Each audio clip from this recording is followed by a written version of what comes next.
chose a été faite par elle. Et rien de ce qui a été fait n'a été fait sans elle.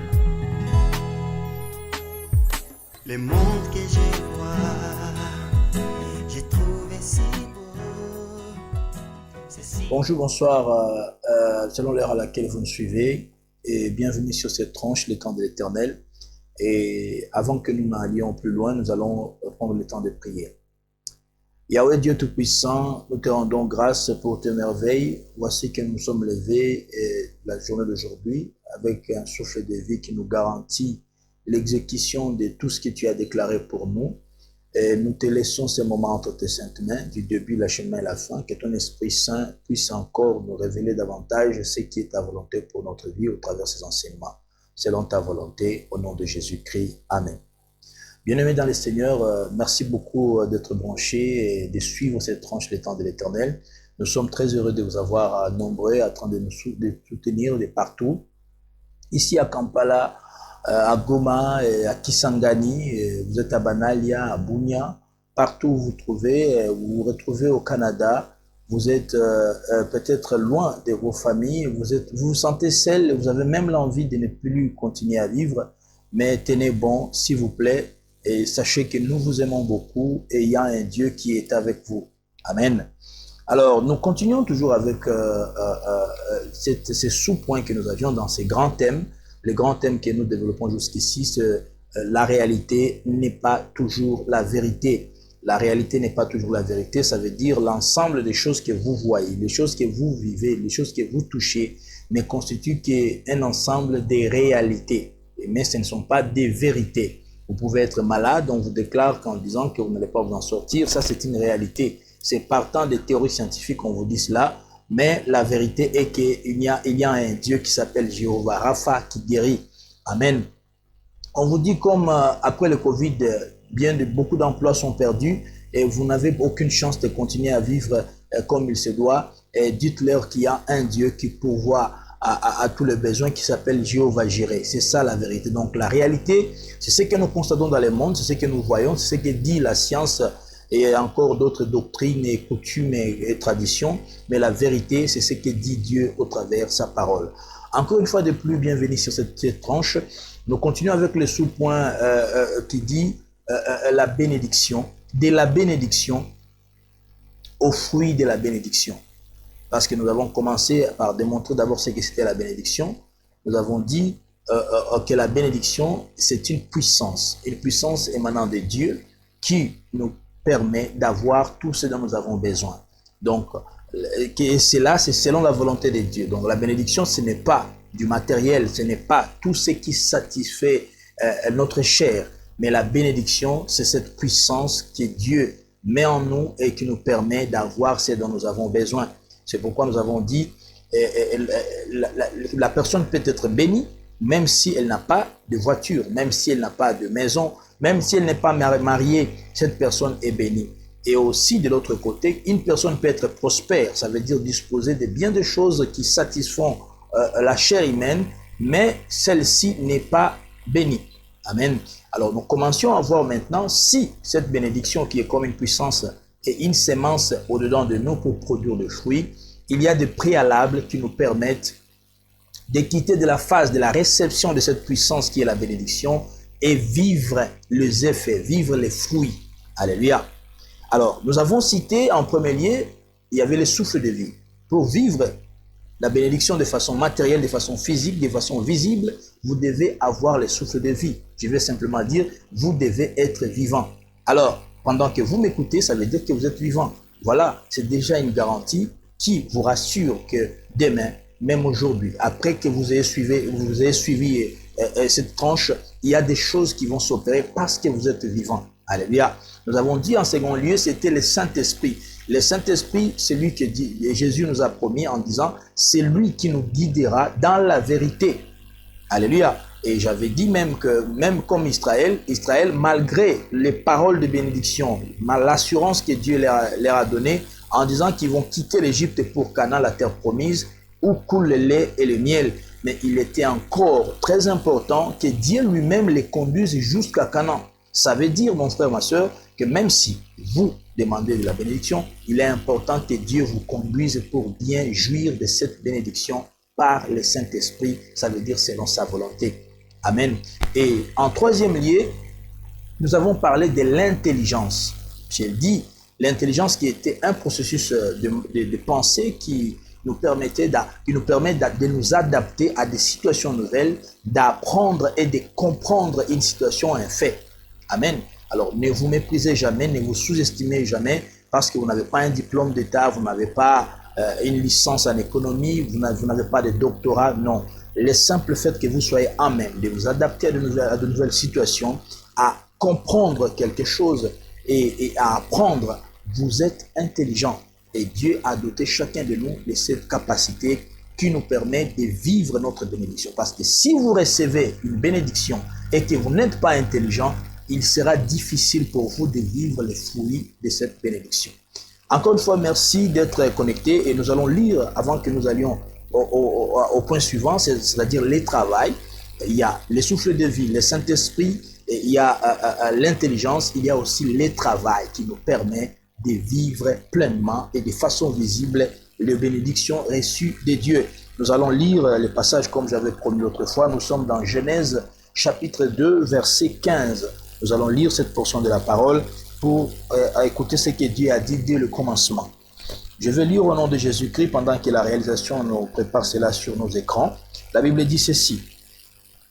L'Éternel Dieu prit l'homme et le plaça dans le jardin d'Éden pour les cultiver et pour les garder. Amen. Alléluia. Je voudrais ici, bien-aimés dans le Seigneur, que vous sachiez une chose, c'est que vous pouvez être béni parce qu'il y a un serviteur de Dieu a prononcé des paroles, des bonnes paroles sur vous.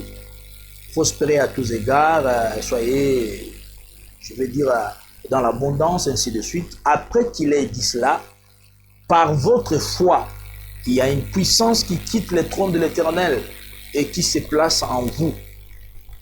Amen.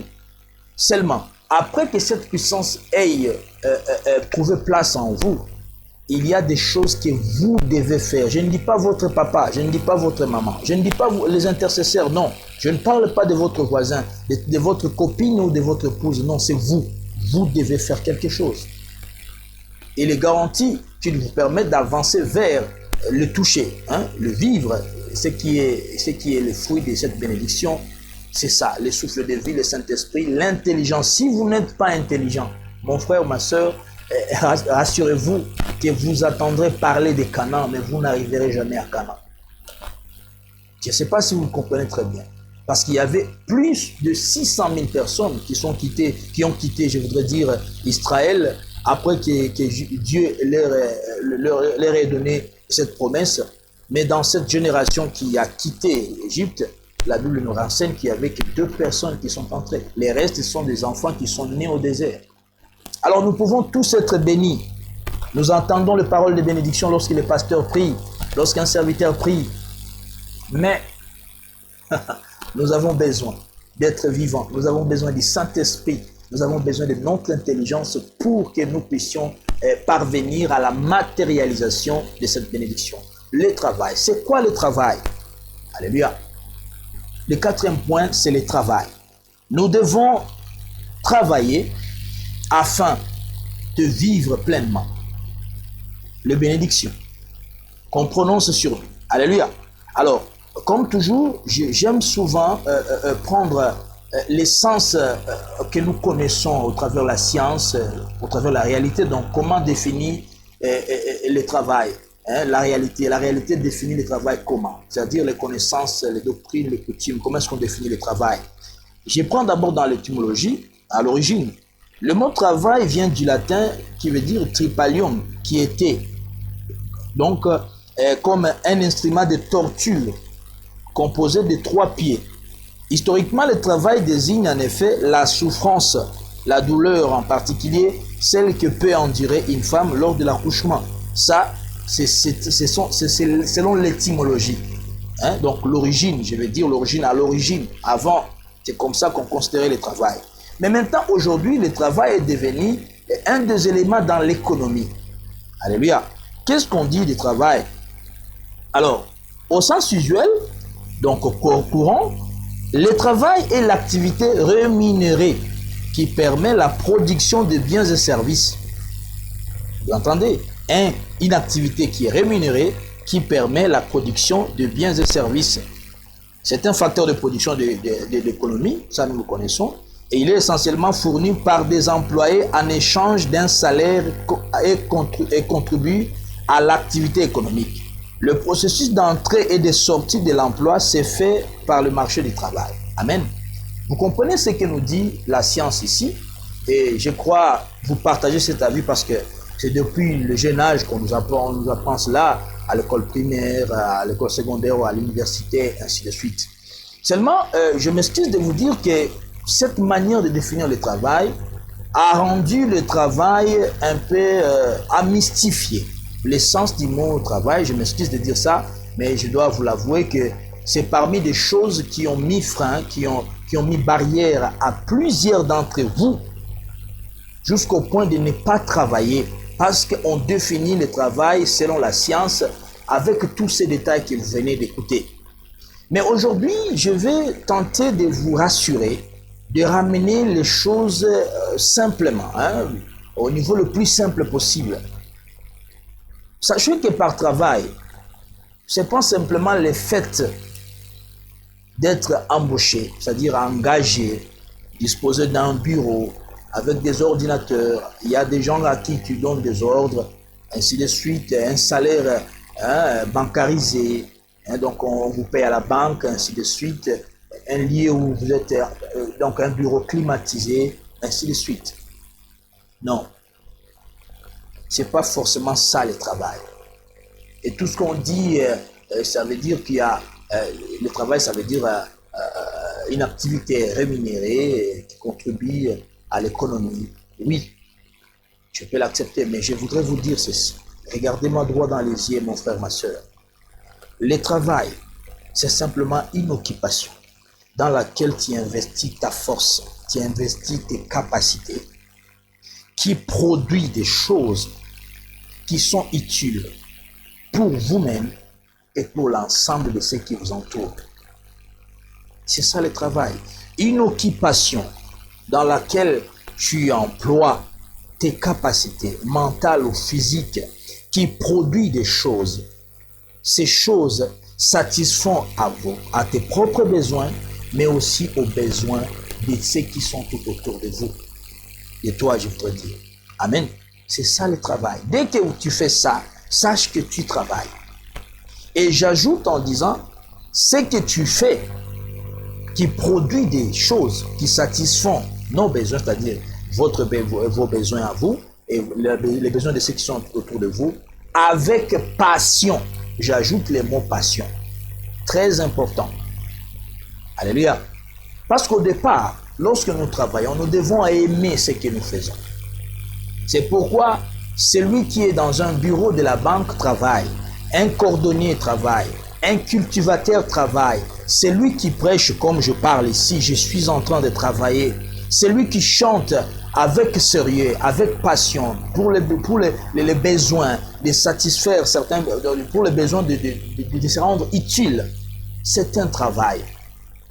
Aussi longtemps que cela produit des choses, des faits qui satisfont les âmes de certaines, y compris la personne elle-même, sachez que cette personne travaille. Et en cela, je vais directement vous donner les 3 catégories de travail. Si après, nous allons développer plus tard parce que notre temps est déjà à la fin. Il y a 3 catégories de travail que vous devez retenir.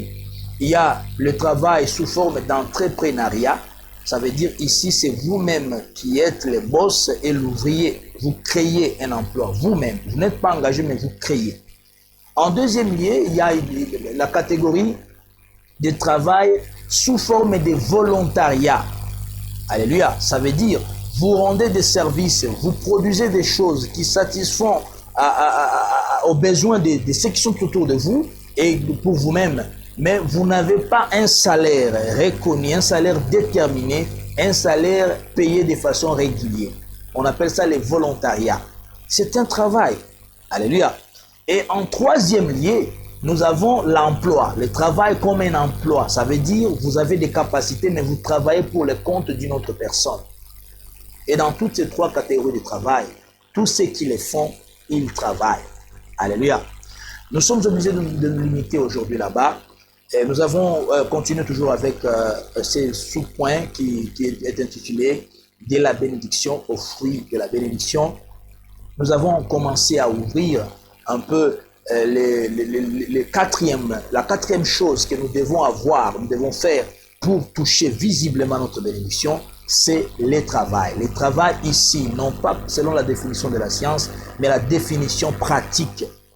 Permettez-moi d'appeler ça comme ça. Ça veut dire c'est une occupation dans laquelle vous investissez vos capacités mentales et physiques et qui produit des choses qui satisfont le besoin de votre propre personne, mais aussi de la communauté ou des gens qui vous entourent, avec passion. C'est ça le travail.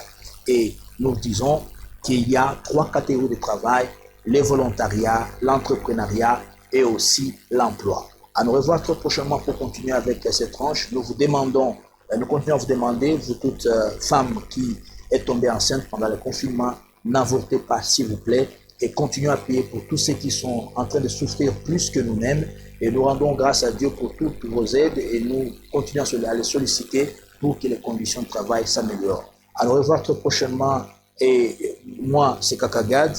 Si vous nous avez reçu chez vous, dites merci à Don Divin Rach et que Dieu vous bénisse abondamment. À nous revoir très prochainement. Ciao. C'est la parole de Dieu qui demeure. Toute chose a été faite par elle, et rien de ce qui a été fait n'a été fait sans elle. Le monde que je vois, j'ai trouvé si beau, c'est si beau à voir.